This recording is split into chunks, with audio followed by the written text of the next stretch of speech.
Camera, action.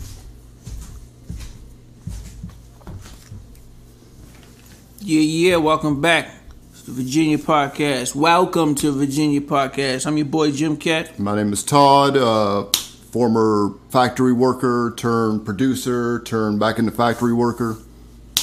I'm just the illest nigga alive. I'm just gonna leave it at that. And if you don't know, now you know. Basically, yeah. So, anyway, our podcast today is about this new Eminem diss from The Game. Man, that shit kind of came out of left field. It's crazy.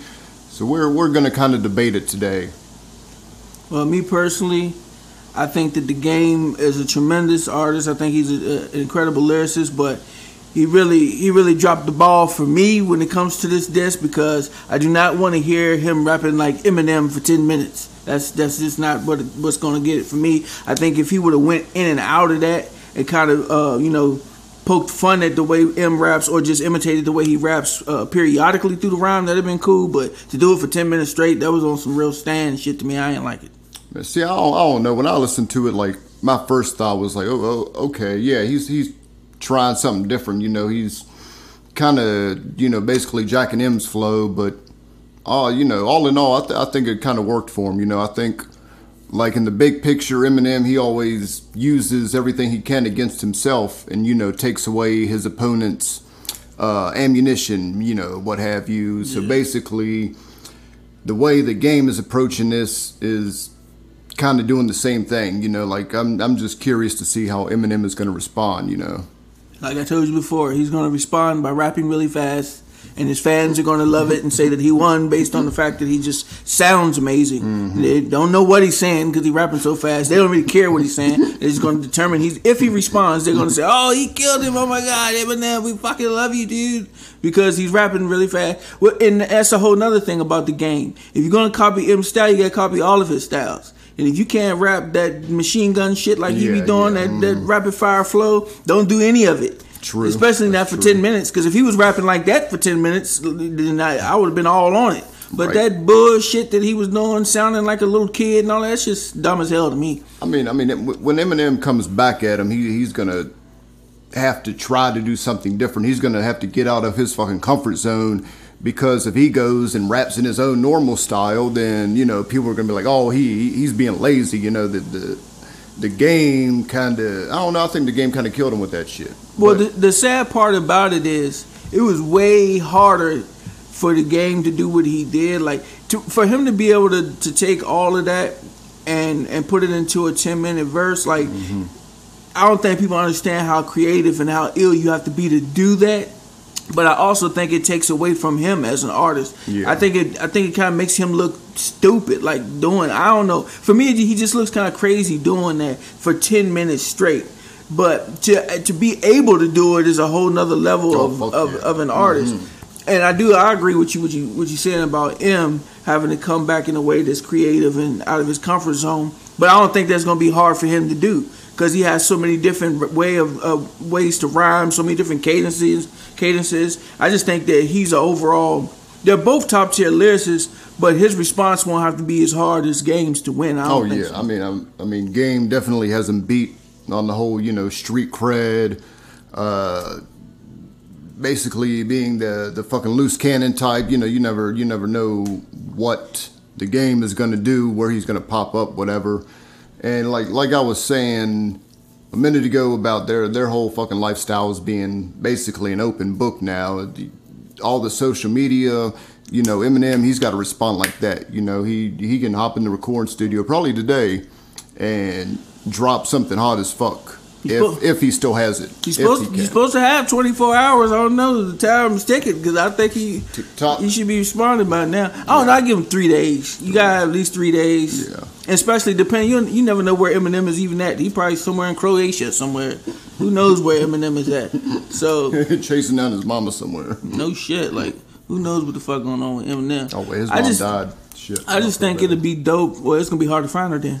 But yeah, I just think it's gonna be dope for hip hop, because it's always dope when we get two great lyricists going at it with each other. And I just think this would be phenomenal if he responds. He may not respond. Honestly, like I kind of I don't know, like to me, beefing and battling and shit, it's a little played out, you know, like in my opinion. But the thing is, it does kind of force them both to step their game up. You know, Game has never really lyrically been known for his like fucking wordplay and punchlines and shit. But you know, honestly, I do think his lyrical game with this Game is definitely known for his lyricism, especially coming out of the West, because there's not really that many rappers that was doing it like that. Especially when he came out, he put the whole West on his back with the perfect balance of lyricism and that gangster shit. He combined them both. Like we haven't seen nobody do that until like a Kendrick or somebody Lamar, came out there, and that was years after. Yeah. Like the Game was like one of the first to ever do that. Yeah, true. But I mean. I like I said before, I don't think he gets the credit because of all of the antics outside of hip hop. Like if he was just dropping good music and not all in the social media and doing reality shows and all this kind of bullshit that takes away from your craft, like he would get that credit. And I think him not being mentioned in that top 5 debate is also something that eats at him, and a reason why when he dropped this album, he knew he had to come at somebody. Well, he's coming at the highest level. There's no artist that's been ranked higher than Eminem. I mean, if I was the Game, like I'd be pissed off too that I wasn't in the Super Bowl halftime show, because you know that was one of the most talked about events of the year, basically.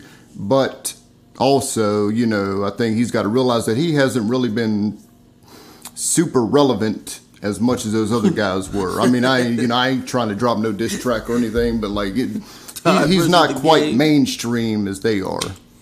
I mean, he's a household name. He just hasn't been as consistent. Yeah. And a lot of people, I mean, for real, as good as he is, a lot of people they hear this battle and go, "This is a joke," which is crazy. It's insane to me, because I think if you go back and listen to some of his albums, even the freestyles, he dropped 100 bars and running, or 1,000 bars and running, whatever the hell it was. Yeah, he's showing that he's a top tier artist through and through on everything that he's done, but Eminem is just held at such a standard that you have to be Jay-Z, you have to be like one of these artists that transcend even the word hip hop or rap as an artist to even be somebody that they consider a worthy opponent.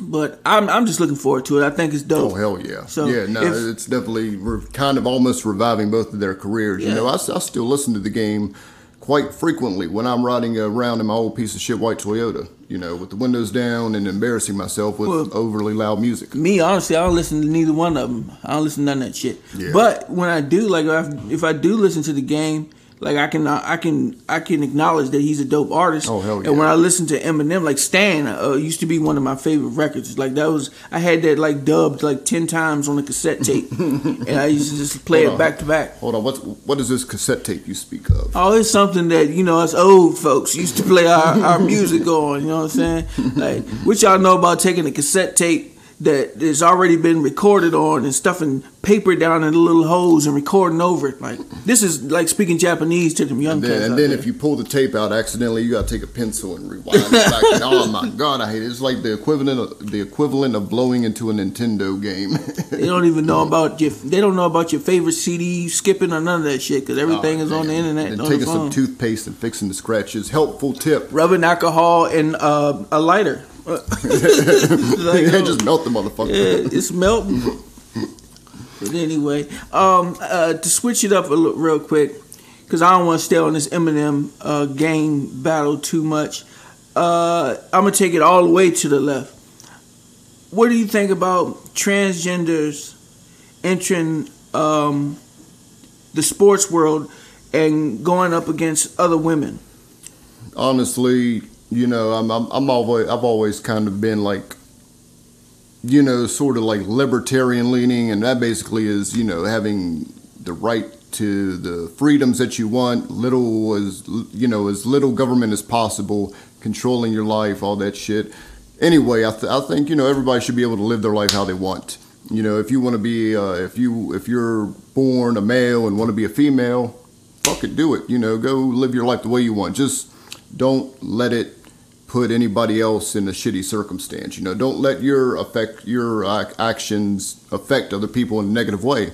So if you're competing and you have that, athletic predisposition to be more muscular as a man, more testosterone driven, etc., then why the fuck would you be competing against people who are born as a female? That shit don't make no sense to me. Yeah, there's no reason why anybody who, I don't care what, I mean, you can identify as what you want. I respect anybody for what they want to be and what they want to be called as. But when it comes to sports and athleticism and things like that, I mean, you just got to be real about it. No man should be competing against a woman in a boxing match, swimming match, a tennis match. Even Serena Williams said that she was up against, you've seen her in millions of tennis matches with women who couldn't hit, who couldn't return the ball to her. Yeah. And she said she went up against a man and he was returning shots with ease that women couldn't hit at all. Hell yeah. So I mean that's a perfect example, because Serena Williams has the strength of a man. I mean, she's just tremendously strong, and she still couldn't compete with another man as great as she is. So that's a perfect example. Definitely. I just feel like that's crazy. Could you imagine a woman in the ring who's really a man boxing another woman, just beating the brakes off her ass? I mean, a man would just have to hop in the ring with a fucking wig on and a little Juwanna Man. It's just Juwanna Man all over again. If that was to happen, you know how many people are going to just have their children throwing on wigs and throwing them on the basketball court, dunking on these hoes? This shit gonna be crazy. Like, you can't do that, man. For real, you have a 6'5" dude in a wig out here dunking on these bitches, talking about, yeah, bitch. You out there smacking these other girls on the ass and shit. Whatever. Anyway, I ain't gonna get too deep into that either. One more point though. I was talking. Nah, you got it. But like I was talking about, there was a swimmer who was losing every single match, and it was not Bruce Jenner, just to be clear. Yeah, and then she made the transition to transgender, whatever it is, and now all of a sudden she's winning every single race, got medals, awards. She's the most. How could you even feel good about that? Knowing I don't know. I mean, let us know your thoughts about that. And be sure to like and subscribe when this video is over, too. But welcome to Virginia. So welcome to Virginia Podcast. Jim Cat. Todd. And your boy Nipsey Hussle. We always rolling together. It's what it is. Holla at you. Peace. Peace.